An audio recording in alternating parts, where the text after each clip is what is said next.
já disseram. Hoje nós vamos estudar sobre a glória de Deus. Ontem, Clarinha, passou a questão do pedido de Moisés, não foi?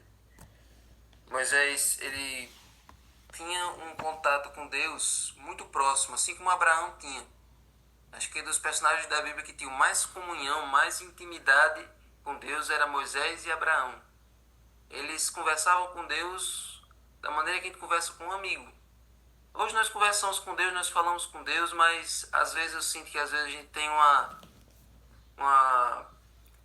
gente deixa que a reverência atrapalha a nossa relação íntima com Ele. Às vezes a gente trata Ele como se Ele estivesse tão distante, como se Ele estivesse num grau tão superior, tão inacessível, que é como se Ele não tivesse nenhum grau de parentesco, de relação, de proximidade com Ele. Sendo que a maneira como Abraão e como Moisés falavam com ele eram tão próximos, eram tão ligados, eram tão juntos que às vezes Moisés questionava, Deus dizia, eu vou fazer isso. E Moisés dizia, mas será mesmo que o senhor vai fazer? Eu queria ter certeza que o senhor vai fazer isso. Então é uma coisa que a gente pensa, não, se eu fosse eu não seria doido de perguntar uma coisa dessa para Deus. Mas Moisés, ele queria mesmo a confirmação de Deus quando Deus dizia alguma coisa que ele iria fazer. Eu sei. Tô só relembrando de ontem. Então, Moisés, ele faz esse...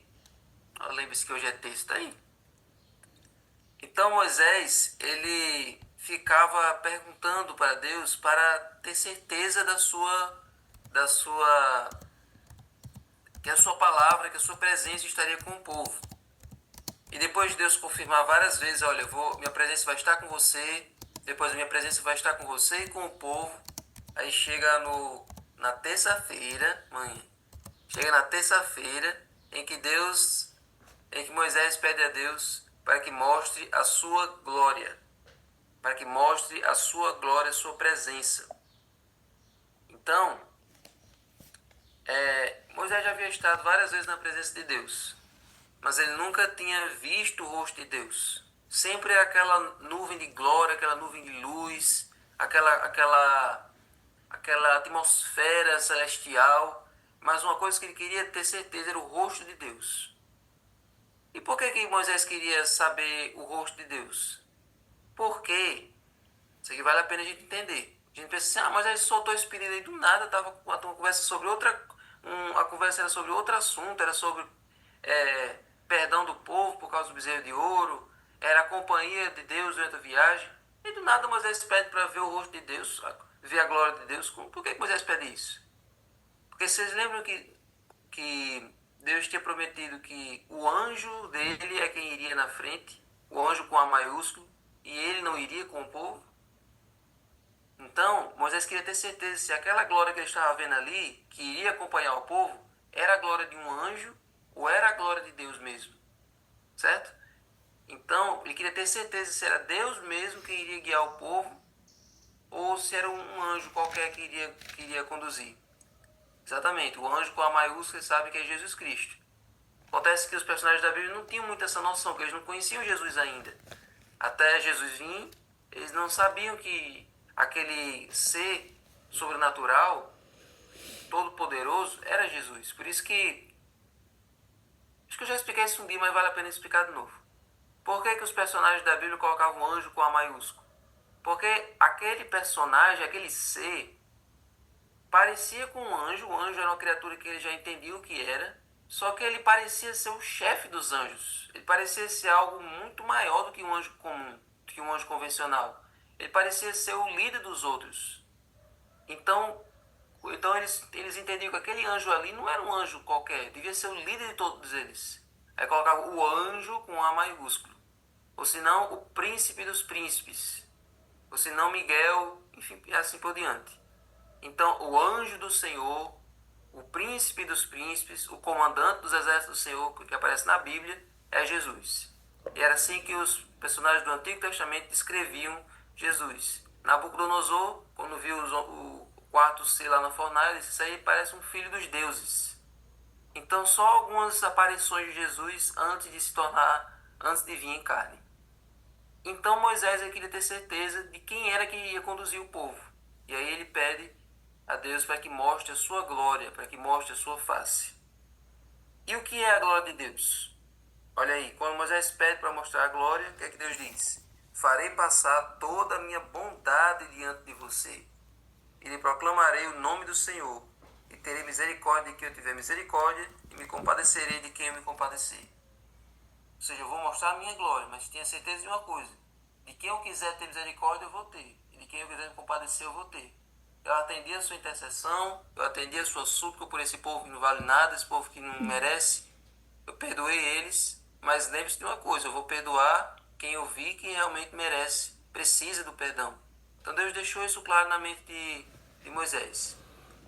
E aí Deus disse para Moisés: você não poderá ver minha face, porque ninguém verá minha face e viverá. Ou seja, ninguém vê o rosto de Deus, ninguém viu o rosto de Deus. Somente Adão e Eva, antes do pecado, é que conseguiam ver. Mas depois do pecado, o ser humano ficou impossibilitado completamente de ver a face de Deus. Ver a glória. Os personagens da Bíblia chegaram a ver a glória, aquela luz, de uma maneira mais diminuída, ou seja, Deus diminuiu um pouco a sua luz para não machucar a vista dos profetas, para não matar eles com a glória dele. Então, por que Deus disse que a glória dele é a sua bondade? Por que Deus deixou isso? Porque para Deus a sua glória é conceder sua virtude para os seus filhos. Deus é glorificado quando ele transmite as suas virtudes, o que ele é, para os seus filhos. Se ele conseguir que seus filhos sejam tão bons, tão bondosos como ele é glorificado. Se ele conseguir fazer com que eu e você sejamos tão amáveis como ele é amável, ele é glorificado. Se ele conseguir que nós possamos ser tão humildes, sábios, pacientes e assim por diante, se ele conseguir imprimir as suas qualidades em nós, ele é glorificado. Então, por isso que a glória dele é a sua bondade. A glória de Deus é envolver pecadores arrependidos em seus braços e prover tudo o que é necessário para transformá-los. Então, quando Deus pega uma pessoa da lama, transforma ela em joia rara, para eles, como nós dizemos, ele faz o seu dia. Aquilo ali enche o coração dele de alegria. Então, a glória de Deus não é uma glória egoísta. Ele fica lá nas nuvens, querendo louvor apenas para encher o ego dele. Não é isso. A maior glória dele, a maneira como ele se sente mais adorado, é quando ele vê as pessoas se tornando como ele, se tornando, refletindo o caráter dele e tornando ele conhecido para os outros. É assim que Deus é adorado, é assim que Deus é louvado. Quando o caráter dele é visto em nós e as pessoas sentem vontade de conhecer a Deus através de nós. Então, aqui diz que Deus ele nos torna tanto uma bênção para o mundo como uma luz diante do universo. E nós somos um espetáculo dentro do universo. Então, conhecendo a realidade do grande conflito e conhecendo que existem outros seres no espaço, outros seres e outros planetas que estão observando esse mundo, e que Deus e Satanás estão nesse jogo de xadrez, onde as peças é que decidem de que lado elas vão jogar. Quando nós decidimos fazer a vontade de Deus, quando nós decidimos seguir os passos de Jesus, quando nós decidimos nos parecer com Deus, o universo aplaude. Os outros seres eles aplaudem porque isso é uma vitória para Deus. É uma jogada vencedora de Deus. Satanás vai perdendo espaço, vai perdendo território toda vez que um filho de Deus se entrega para ele. E assim Deus é glorificado. E assim Deus vai vencendo partidas, Deus vai vencendo guerras, batalhas do grande conflito. Então, uma outra dimensão da glória de Deus, da bondade de Deus, vale a pena a gente destacar, é o que diz lá em Romanos 2,4. Será que você despreza a riqueza da sua bondade, ignorando que é a bondade de Deus que leva você ao arrependimento? Então, quando a gente tem a noção da bondade de Deus sem a gente merecer, da misericórdia que Ele nos dá sem a gente valer nada, aí isso nos constrange, isso nos comove, isso nos estremece, a ponto de a gente se ajoelhar e reconhecer que Ele é Deus. Então é por isso que a bondade de Deus é sua glória. Porque quando a gente tem noção do quão bom Ele é e do quão mal nós somos, aí a gente glorifica o nome dEle. Aí a gente se ajoelha e reconhece isso diante dele. Então, o que leva as pessoas a se arrependerem é ter a noção da bondade de Deus.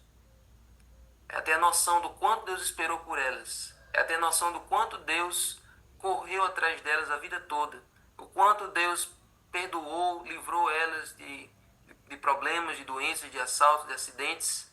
E o quanto Deus cuida delas em cada detalhe da vida delas. Não deixa faltar nada. Quando o pecador entende isso, ele sente nojo do pecado, ele se sente nojo da lama onde ele estava e ele corre para Deus para que a bondade dele, para que a glória dele preencha sua vida. E quando a glória de Deus preenche a nossa vida, ele nos limpa de qualquer sujeira. E quanto mais nós estamos na presença de Deus, mais nós queremos conhecê-lo como Moisés conhecia.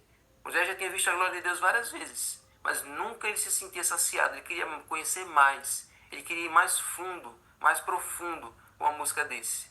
Ele queria conhecer Deus, ele queria estar mais íntimo, colado no peito de Deus, assentado aos pés de Deus. Então, gente, quanto mais você conhece a Deus, mais você quer conhecê-lo. Quanto mais perto você está dele, mais perto você quer estar. Então, que você possa sentir na presença de Deus, se sentir na presença de Deus todos os dias, e a cada segundo, não querer desgrudar dele. Peça para ele, traz-me junto a ti, para que ele não deixe você ir, para que você fique bem pertinho dele a cada momento da sua vida.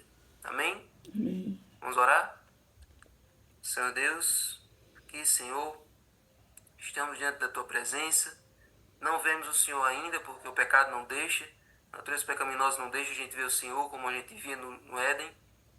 Mas nós sentimos que o Senhor está aqui. Sentimos que o Senhor está em cada casa, em cada quarto, em cada área, em cada quintal, que a pessoa está aqui assistindo essa reunião. O Senhor está aí do lado de cada pessoa. Então, Senhor, pedimos que o Senhor nos mostre a tua glória.